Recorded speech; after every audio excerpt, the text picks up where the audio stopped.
当一个女警察为了抓一个杀人犯而去请教另一位杀人犯的时候，她会找到答案吗？路易斯是 FBI 的见习特工，不仅是心理学专业的高材生，还有着敏捷轻盈的身手。这天他收到上司的紧急召唤，因为水牛比尔又在元葛镇作案了。这次他绑架的是个女孩，这也是他本月犯下的第6起案子。前5名受害者均被残忍的杀害，可警方完全找不到一点线索，所以上司希望路易斯能去精神病院找一个被关了好多年的杀人犯汉尼拔聊聊。而他不仅仅是个杀人犯，还是个心理学专家，所以希望能让他分析一下水牛比尔的作案心理以及行为模式。上司叮嘱路易斯一定要小心，汉尼拔可比他危险多了。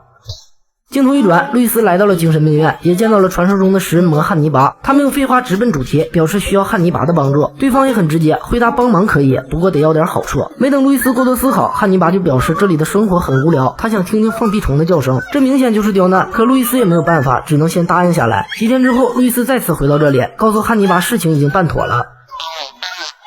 这是路易斯好不容易才找到的，可显然汉尼拔对此并不满意，觉得对方是从网上找的素材，他要听真实的叫声，否则他什么也不会说。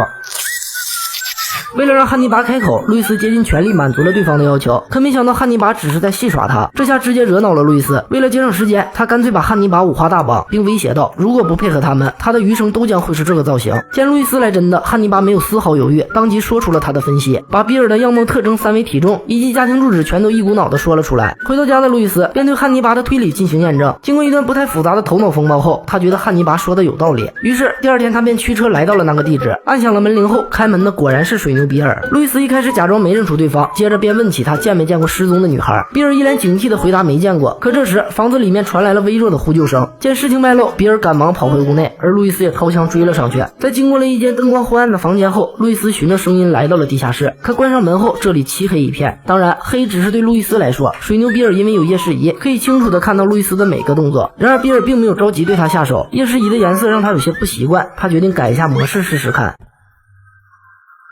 比尔过大的动作引起了路易斯的注意，他直接送了比尔几颗花生米。就此，这个连环杀人魔终于被击毙。因为这件事，路易斯也被破格提升为正式探员，继续守护着元葛镇的治安。